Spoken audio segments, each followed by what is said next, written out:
If you can take a look at this building, this was designed as a museum, not converted into a museum, but from square one designed as a museum to have the most, I guess, comprehensive motorcycle collection in the world. Yeah, we're in the Book of World Records Guinness, the largest motorcycle collection in the world. And how many is that?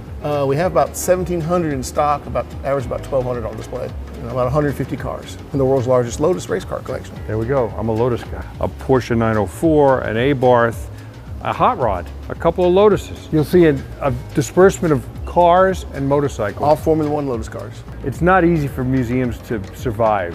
You know, the cost of salaries, building and utilities. So many museums start off with the right ambitions and then 5 years later they're gone.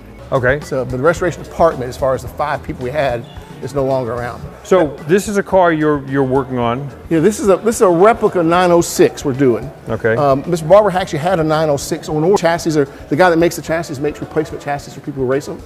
We put a modern motor in it because we got our own racetrack. We want to demo it. Mr. Barber's first race car was a Super 90. Not this one, because again, he sold it way back when, but we found this locally. It was in a guy's basement. His father had bought it when the car was about 2 years old, when he was in Germany. He immigrated to the US and brought the car with him, and the son had it in his basement for 25, 30 years. You see coming off the street. Well, that's what he wanted. He wanted to come in and go, oh my God, where do I start? That's why it's open like this. You know, he wants sensory overload. So this is like Lotus, a history of Lotus automobiles? Pretty much chronologically. The first one? The one was gone. It was destroyed, never found. We bought that at an auction just to have it. It's a pretty accurate one. That is the 3. There's only 3, and that's the 4. Those are the 2 oldest Lotuses around. So the full-bodied cars, 6, 8, 9. Yeah, I gotta tell you, 210s. I love this. I mean, you might think it's gaudy, like Batman, but when you see old racing pictures of these, like at Bridgehampton or whatever, it's fabulous. I got this one in Atlanta from Fred Burke. You probably raced against him. I know Fred Burke, yeah. That's one of the first ones I bought. Formula One cars? Yep.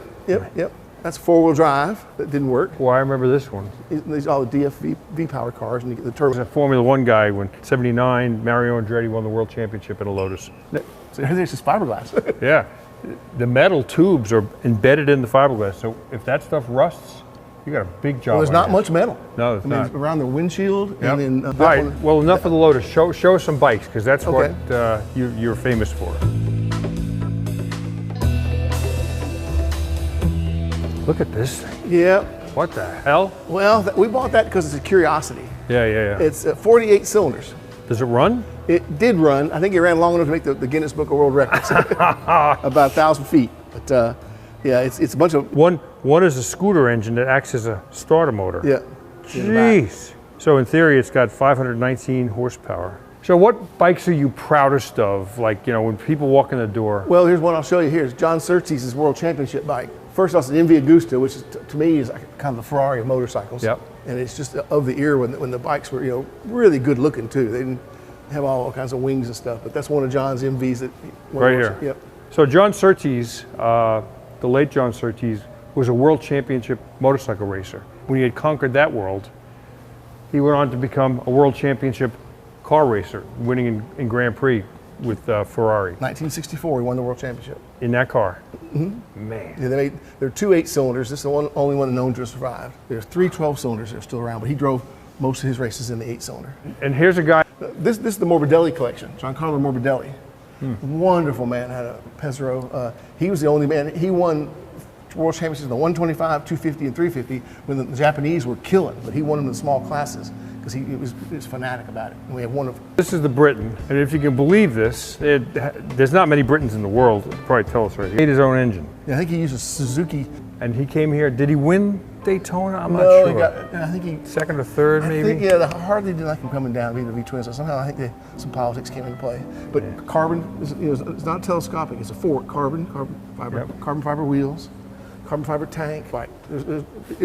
Air went through it. So it gets a little warm. The air goes through the radiator and out the back. So he not only built it, designed it, built it, but he raced it 7. And we had 9 of them here a couple years ago. Britain won the world. Daytona saw him run. Great. So that bike was done with all the traditional methods that normally gets done.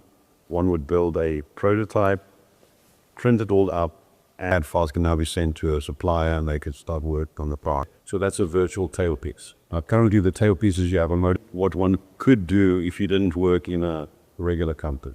What a pleasure to meet. This is from cradle to grave.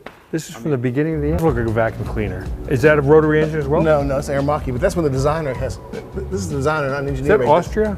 Aramaki, you know, they were Italian. I think. But I found 2 of these in a motorcycle junkyard in Phoenix. Thought they looked so cool, and they were rusty.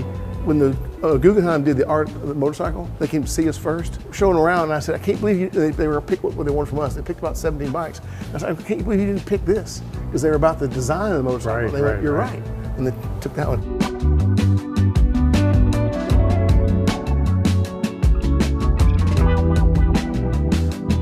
That's in the Pierce Arrow. Pierce Arrow was made in New York, Rochester, New York. The shaft drive. Shaft drive, wow. So imagine we had shaft drive in 1910, and then why we went to chain after that, I don't know. But okay, so this chain, 85. Look at that oak, beautiful. And this is just a model. So, Yeah. But, Wolf Mueller, and this is a steam-powered motorcycle. Can you imagine having that boiler between your legs? Boy, look at that. Yep. What design, holy. Near a crap. car, it's hubless steering, with no forks. No forks. Yeah. Way back when. But Yeah. they didn't have the valve springs to spin it fast enough for the 4-valve to work. I mean, you know, superchargers, you name it. Early Harley Davidson. Yep. They were over, Guggenheim did the work. Before the Depression, there was like 150 manufacturers of motorcycles, I think, or more.